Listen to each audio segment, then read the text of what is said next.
ngunyan. Anainot, pirming nanginginutan. Always number one. Always number one. DCGB 729 kHz. Enot sa Bareta. Enot sa Gabos. Kami po miyembro kan KBP, kapisanan ng mga broadcaster ng Pilipinas. Oras mga tugang alas 12:04.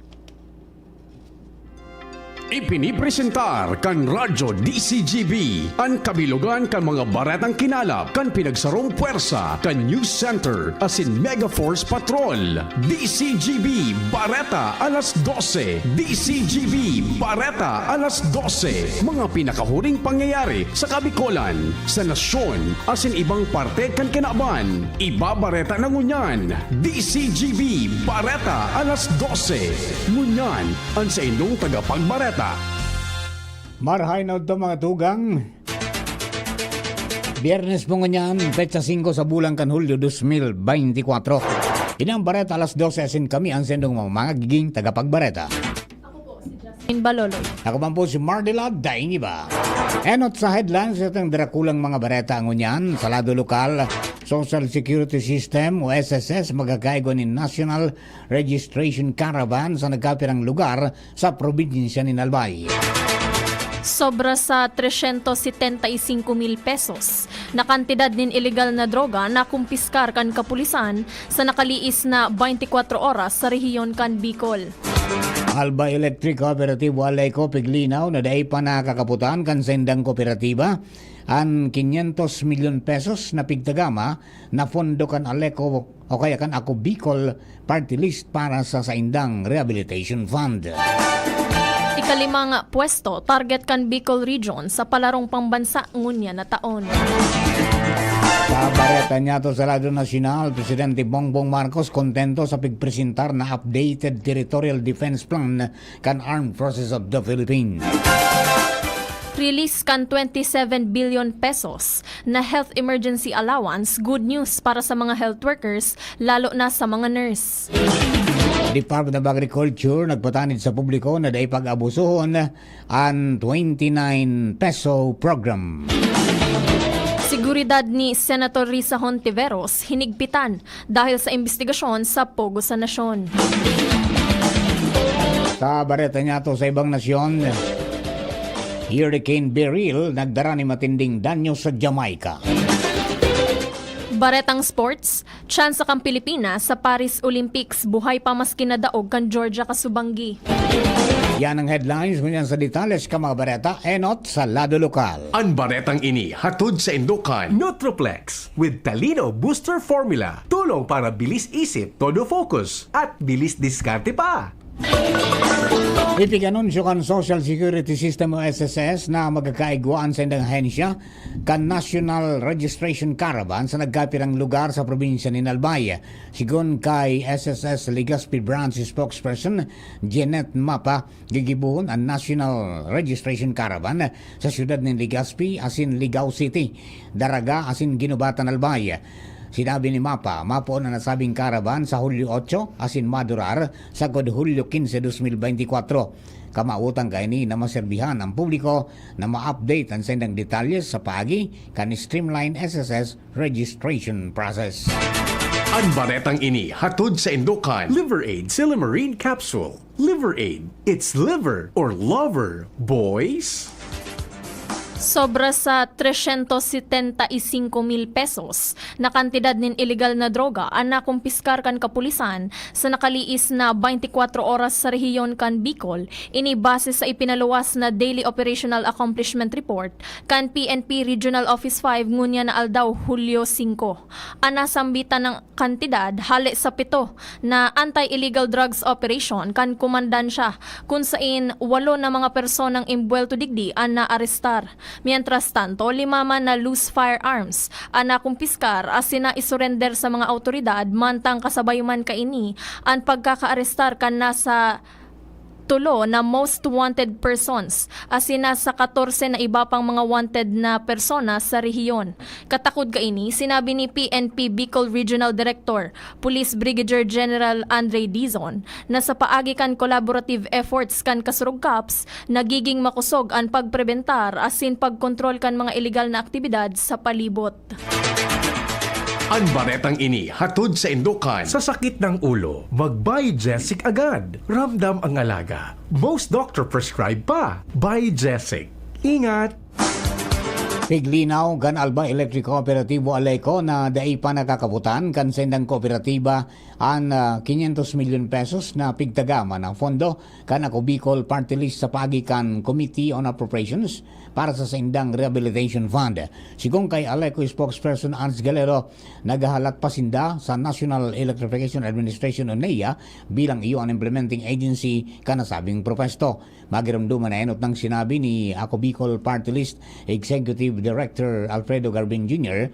na handang tabangan kan ako Bicol Party List ang manamiento kan Aleco sa rehabilitasyon kan kooperatiba sa pagsasabing dai kaya kan Aleco ang dakulang gastos para sa rehabilitasyon kan sendang mga ekipahes.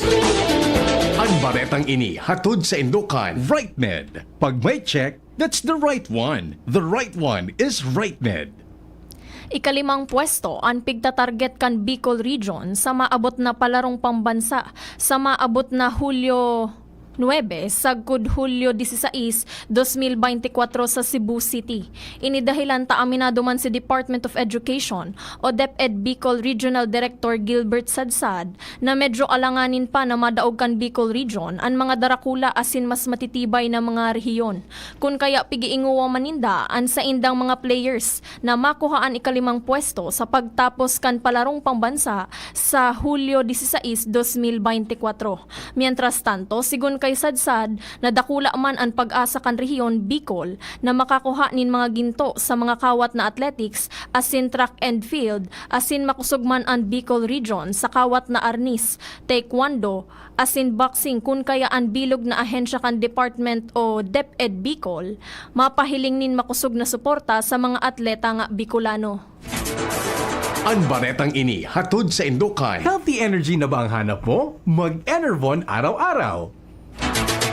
Ipinahayag ang Public Employment Service Office of PESO na magkakaigwa ng recruitment activity at Mitsuba Philippine Corporation para sa gabos na babayi na out of school youth asin mga underemployed adults nagagibon sa Hulyo 9 sagkod Hulyo 13, 2024 sa Tabaco City Plaza Kiosk.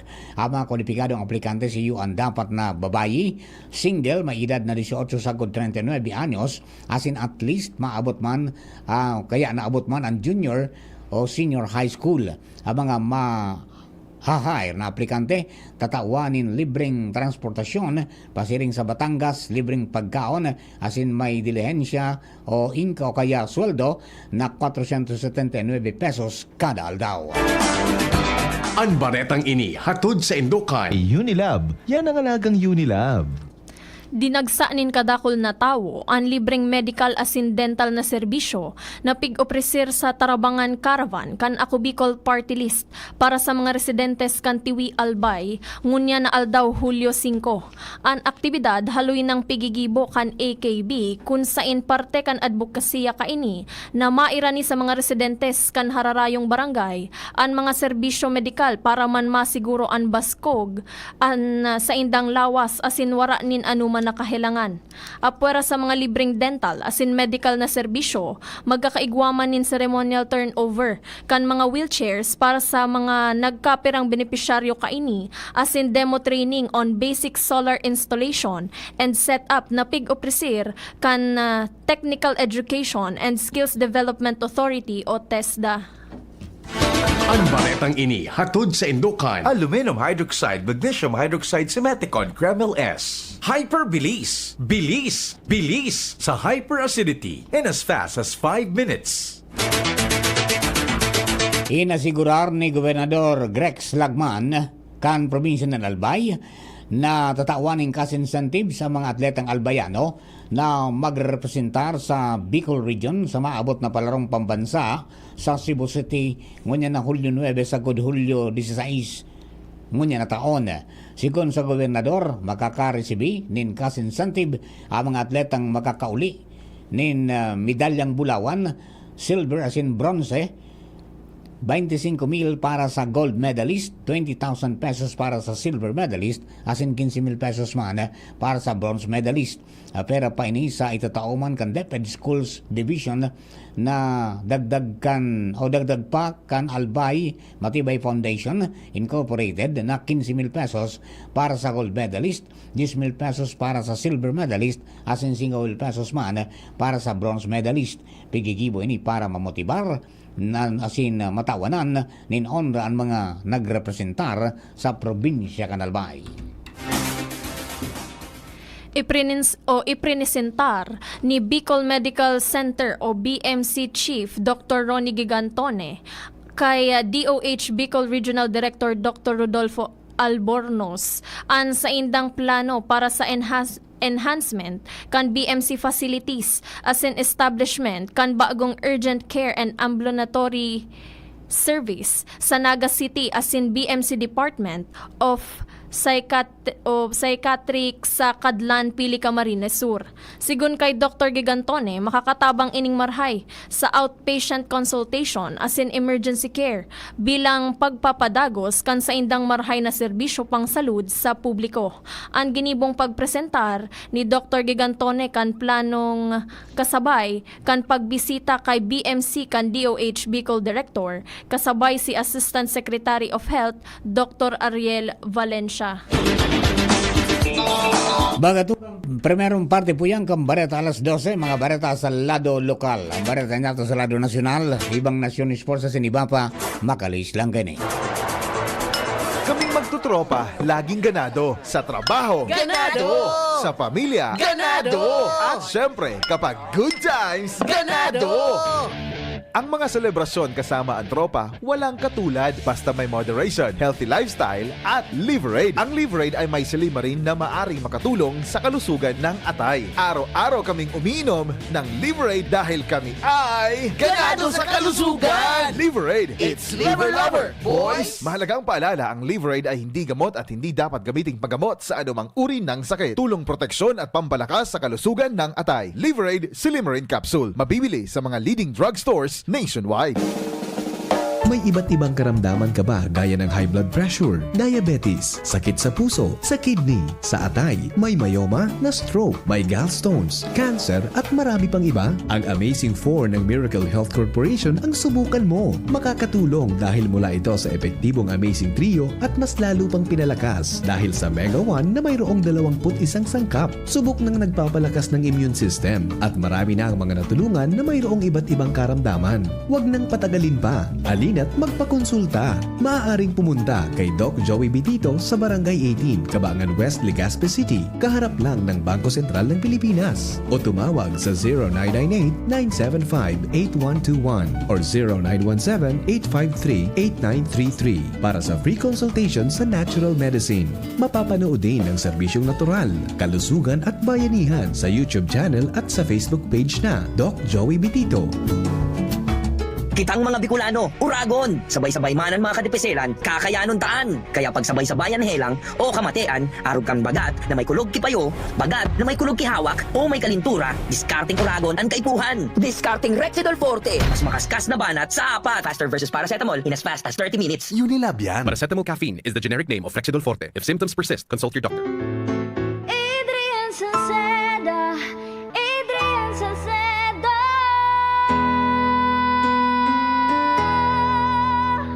Padagos ang pagtabang niya sa sato padabata. Yan ang satong alkalde sa banwaan ni Pulangi. Taon-taon kada ko lang mga naginibuhan niya. Idolo padabata si Adrian Salceda. Tunay na aki kan tercer distrito. Nonoy kap Adrian sa tuyang idolo. Adrian Salceda, padaba siya kan masa. Alcalde kan Pulangi, mayor nonoy kap ikana.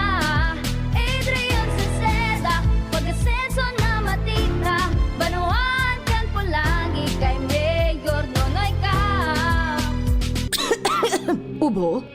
babara, hirap sa paghinga. Dapat may dalang ginhawa. Kaya lagi kong bitbit, Plemex Forte Capsule. Ang Plemex Forte Capsule ay gawa sa halamang lagundi. Ginhawa sa ubo at hika. Magaan dalhin, madaling inumin. Plemex Forte Capsule. Basta lagundi, Plemex. Vitex Segundo L is the generic name of Plemex Forte. If symptoms persist, consult your doctor. Tanggal ang plema, tigil ang ubo. Maluwag ang paghinga sa Plemex Forte. Basta lagundi, Plemex! Ang Plemex Forte Lagundi Capsule ay mabibili sa pangunahing butika o drugstore na malapit sa inyo. Inihahatod sa inyo kang Department of Environment and Natural Resources, Regional Office No. 5. Ang programa, Kapalibutan Ta at Tamanon Ta. Kapalibutan Ta at Tamanon Ta. Programang magtataunin informasyon asin kaaraman, manangod sa satuyang kapalibutan, asin sa mandato kang Department of Environment and Natural Resources. Sa tunghinanyugon, kada Huwebes alas 11 sagkod alas 12 nin pagkaudto, Kapalibutan Ta at Tamanon Ta. Hatod sa inyo kang DENR Regional Office 5 asin kan istasyon na ini.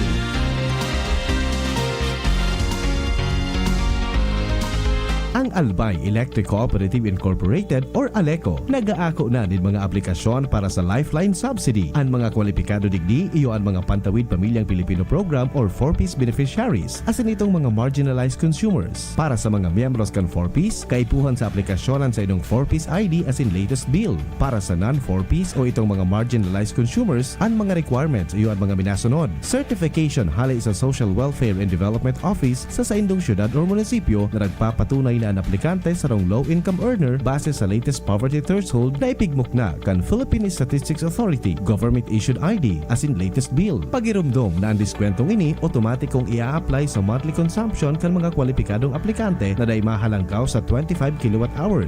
Ipasa ang mga nasabing requirements kasabay ang accomplished application form sa ALECO Service and Collection Office sa indong lugar. Kung kwalipikado ka, dai na magduwa-duwa. I-avail na ang subsidiyang ini ka-ALECO. Natatabang na puong baga ito, sinda kita ika-ako Bicol, na matita ang totoong serbisyo. Hanggang yan, ako Bicol lang sa puso ko. Ikaw tabang sa turismo asin pag-asenso, may mga scholar na nagkaigwang trabaho, kadakol na mga naginibo, lalo sa mga para o matius na pamilya pa. Senior citizen asin ka-hobenesan yan. Ang AKP, Ako Bicol. Ako Bicol Party List. Katabang na, kasurug pa. Aray, aray, aray. Manny Pacquiao po, sa araw-araw na laban, kahit maliit na aray, pag binaliwala, baka di ka na makasabay. Alaksan FR Tulos. Diretso sa pinagpupnan kan kulog kon hawak. Sa maliit o malaking aray, Alaksan FR agad. Unilab yan. Ibuprofen paracetamol is the generic name of Alaksan FR. If symptoms persist, consult your doctor. Sa bareta niya to sa lado nasyonal. Kontento si Presidente Ferdinand Marcos Jr. sa mga pigikibong lakdang kan Armed Forces of the Philippines o AFP, lalo na sa kampanya sa local insurgency asin territorial defense. Partikular na pinagunambitan ang matrayumpong kampanya kontra sa local communist group asin local terrorist group, kung sain padagos ang pagbaba kan trend arog kan sa indang puwersa, armas bilang kan mga barangay na apektado asin ang numero ka mga guerrilla fronts. Sigon kay AFP Chief of Staff General Romeo Bronner, ipinag-orden ni Presidente Marcos na ipagpadagos na ang sa indang kampanya partikular ang pig-apon na pledge pagkasararo o peace, law enforcement, development support asin sarong magayuno na formula na sarong whole of government approach na dakulang ambag sa pagbaba kan impluensya kan communist terrorist group. Sinabi ni Browner na nagpahayag ng kaugmaan ng Presidente sa naging akomplishimento kan Puwersa Armadas kan Pilipinas. Good news para sa mga health worker, partikular na sa mga nurse sa nasyon ang iluluwas na 27 billion pesos na health emergency allowance ngunya na aldaw. Sinabi ni Philippine Federation of Professional Associations Board of Trustee Melvin Miranda na maski haloy ining pigahalat kan mga health worker, welcome development ini sa indang sektor. Sigun kay Miranda, nakaapekto sa pagkaatraso kan pondo ang kakulangan sa requirements kan mga ospital ospital na nagresibinin mga pasyenteng tinaramaan nin COVID-19. Sinabi niyang hagyat man ngunyan ang posibleng pagkaatraso sa distribusyon nin emergency allowance sa mga health worker lalo na kung bako ini direktang itatao asin ipapaagi pa sa local government units o LGUs. Nangapunan sa Agriculture Secretary Francisco P. Q. Laurel Jr. sa publiko nga day pag-abusuhon ang 29 peso program. Ang 29 peso program sarong inisyatibo ni Presidente Ferdinand Marcos Jr. na may kamautan na magtaon hindi kalidad na bagas sa kantidad na 29 pesos kada kilo sa mga piling benepisyaryo kaibana na ang mga members kan 4-piece, solo parent asin senior citizen. Sinabi ni Secretary Q. Laurel na importanteng maiwasan ang pang-aabuso sa programang ini araw ang pagpabakal ni mga benepisyaryo ning bagas na binakalman sa masababang presyo. Sinabi niyang gustong siguradoon kan DA na ang pinakadakol na numero ka mga nasa nagtitiyo sa sektor ang makikinabang sa programang ini kang gobyerno. Pon ngunyan, makakabakal na nin tig 29 pesos kada kilo ng bagas sa mga kadiwa center sa Metro Manila asin Bulacan. Ini gigibon kada Biyernes, Sabado asin Domingo pon alas 8 nin aga sagod alas 5 nin pagkahapon. Nasa 10 man na kilo nin bagas ang pwedeng bakalon ka mga benepisyaryo sa laog nin sarong bulan. Inabisuan man na magdara nin ID ang mga mabakal nin bagas. Kapag naging successful ang nasabit na programa, iniiwawagas man sa ibang parte kan Pilipinas. Gigibuho na ngunyan kan Department of Justice o DOJ ang primerong preliminary investigation may kinaaraman sa kaso kan suspendidong si Bamban Tarlac Mayor Alice Guo asin iba pang kinasuhan nin qualified trafficking. Sigun kay Justice Secretary Jesus Crispin Remulla na daing makakaligtas sa investigasyon lalo na kung matibay man ang ebidensyang isinumitir. Nag-ugat ang kaso sa reklamong isinumitir kan Presidential Anti-Organized Crime Commission asin kan Criminal Investigation and Detection Group sa DOJ kan Hunyo 21. Inakusaran si Guo asin 13 pang respondents na imbuelto sa operasyon kan Zunyuan Technology na dating Hongshen Technology na puro mga Pogo Hub na imbuelto sa forced labor, human trafficking, online fraud asin investment scams. Aram kan mga respondents ang nangyayaring illegal na aktibidad sa laog kang Baofu compound kaya sinda kinasuhan. Mientras tanto, sisiguraduhon kan Department of Health o DOH na mapapakinabangan kang publiko ang mobile clinics na ipigdistribuir sa 83 na mga probinsya sa nasyon. Sirarom kan Love for All project ni First Lady Liza Araneta Marcos. Sa persona report kan DOH, sinabi ng Secretary Teddy Herbosa na obligaron ang mga gobernador na magsumitir ng report sa mga nabulong asin na examine ninda gamit ang mobile clinics para masigurong dahil sa nainin natitenga sa Kapitolyo kang probinsya. Kay puan igwang schedule sa Rosimana sa lambang lugar sa probinsya para gabos na namamanuan makinabang sa mobile clinics. Sinabi ni Herbosa na tinugon niya ang mga gobernador na nakaresibi na nakaipuhan every week may schedule ang mobile clinic sa sarong lugar tapos i-report sa inda ang mga nabulong asin na test duman. Sa irarom kan mobile clinics igwang x-ray machine, ECG, ultrasound, chemistry laboratory para ma-examine ng dugo, analyzer asin hematology equipment. Sinabi ni Herbosa na gusto ni Presidente Ferdinand Marcos Jr. na daing mawawalat na Pilipino lalo na sa isyu sa salud kaya nagkaigo ng mobile clinics. Sa 83 na mobile clinics, sinabi kan Secretary na 7 na ang release sa mga probinsya asin kada simana mapaluwas ang DOH nin 10 na mobile clinics sagod na maitaw ang kabilugan na 83 na mobile clinics sa Pilipinas.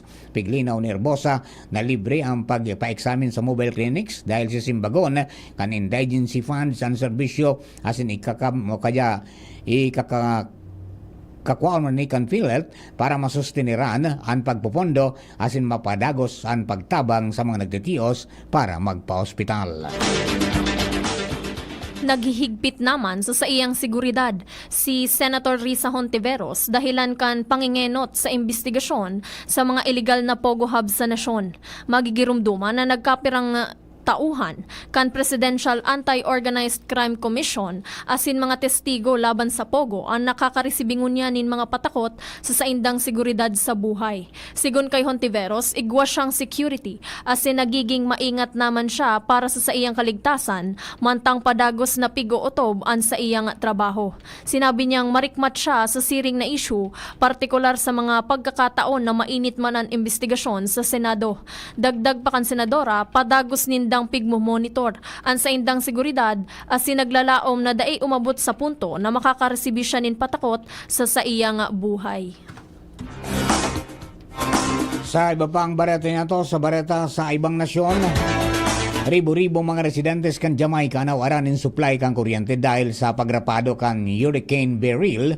Asin pagkakonsiderar na ang Category 4 na bagyo ang pinakamakusog na tuminama sa nasyon.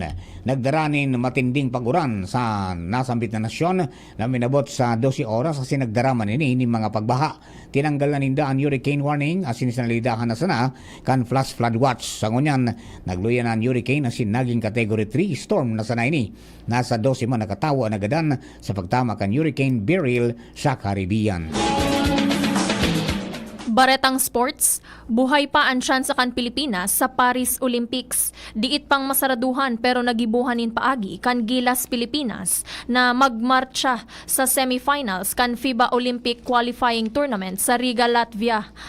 Buminangon hali sa 20-point down ang Pinoy bago na ubusan asin isinuko ang manipis na 96-94 na desisyon pabor sa Georgia Kasubangi. Sa pangenot ni Brownlee, diit-diit na kinaon kan Gilas ang lead asin itinabla kan tres ni Carl Tamayo sa 67 sagud sa primerong pagkakataon na agaw ang advantage na score na 71-70 sa free throws ni Dwight Ramos. Nagpatas na sa 74-74 pagkatapos kan 3 points. Matindi ang pagbinalyuhan in shoot kan duwang team alagad natapos ang kawat sa score na 96-94 pabor sa Georgia.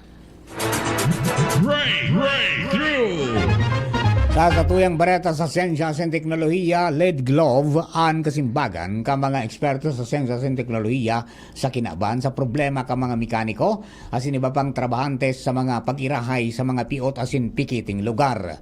May focus track asin waterproof na LED para ilawan ang work area. Dahil sa LED o LED glove na ini, dahil nakaipuan pa nin drop light o flashlight, ini may kapasidad na mag-adjust depende sa imong pigkakaputan na bagay sa ditman o dakula. Toryang naiiba! Nakarisibi nin Guinness World Record ang sarong Swedish bodybuilder na nagngangaran na si Johan Espenkrona matapos nang ibarabad ang sarong washing machine sa distansyang 14 pie asin 7.2 pulgada. Sa TV show kan Guinness na Low Show Die Record, nakipaglaban si Espenkrona kay Kelvin de Ruyter para sa world record title na farthest throw of washing machine. Nag-contest ang duwa sa pagbarabad din washing machine para malampasan ang previous record kan Latvian bodybuilder na si Zaidrunas Zavakas kan na may 13 pier asin 6.6 pulgada kan 2018. Sa primerong attempt ni De Ruyter, nalampasan niya ang 2018 record sa distansyang 14 pie asin 10 pulgada alagad tulos ining dinaog ni Espenkrona. Kan maibarabad niya sa distansyang 14 feet and 7.2 inches ang washing machine. Flashback! Hulyo 5 kan taon 1923 kan bukasan ni Presidente Fidel Ramos ang duwang Malacanang Extension Offices saro sa Cebu asin saro sa Davao bilang parte kan sa iyang pangako durante kang kampanya na gibuho na accessible ang seat of power sa Visayas asin Mindanao. Ang Palasyo Malacanang iyo ang official residence kan Presidente kan Pilipinas kung sa inyaon man nakabase ang nagkapirang National Government Offices arog kan Malacanang Museum asin Presidential Museum. Mga tugang, yan na po ang kabilugang sa tuyang alas 12 mga bereta. Kunipas ng kinalap sa DCGB News Base. Pagi kan sa mga pagriba sa pagsurat kan mga barenta Jenny Matthew Balaran. Siring man si Mary Joy Jaresco asin Sarah May Liron. Laro technical kasabay nato si June Napolis. Tadi si GB Social Media Department niya ang dyan si Jerome Nico Martinez. Hello kay Joe Vlog watching from Rapo-Rapo Albay. And siring man si Erlita Lianeta Roldan Marinaw de po sa Gabos. Sa nagantaway man sa DCGB 729 kHz sa pitan ng mga radyo. Sa DCGB YouTube channel asin man sa DCGB Live App. Kami po ang sinong mga naging tagapagbareta. Ako po si Jasmine Baloloy. Ako pa po si Mardela Dengiba. Thank you for keeping us company. God bless the Philippines. Sa indong nadangog ang mga dalakulang bareta ngunyan aldaw. Ang tabayan ng giraray sa aga ang sarupang edisyon.